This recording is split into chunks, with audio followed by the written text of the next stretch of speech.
Islam has been a pain in the ass to we Nigerians. And the Northerners have always had this idea of Islamizing all Nigeria. You remember when IBB took us to IOC? All of us said, no, we don't want to. But they forced us into it. We are a member of the Islamic organization, community, or whatever they call themselves.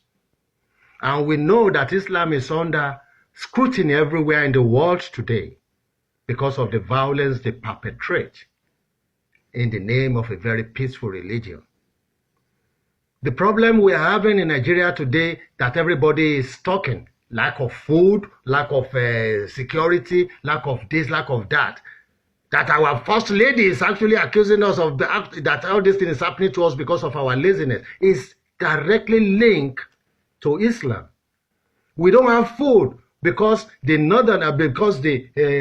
Islamic Boko Haram will not allow people to farm in the north.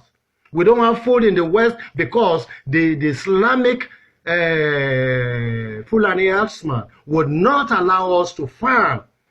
And we cannot do anything about them because they are protected by the authority.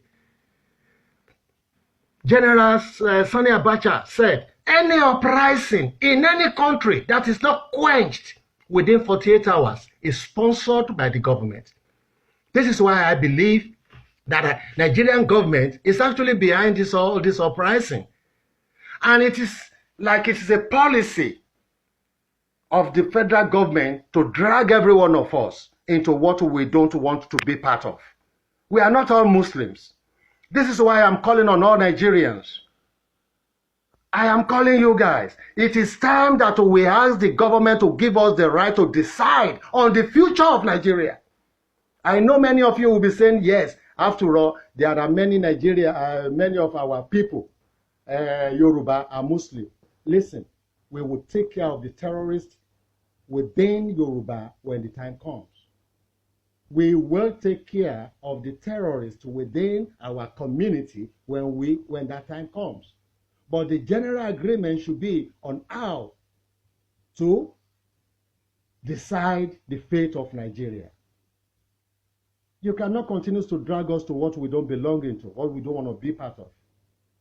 In order to get rid of all the problems we're having in Nigeria today, the Nigeria government must give us the right to decide on the future through a referendum.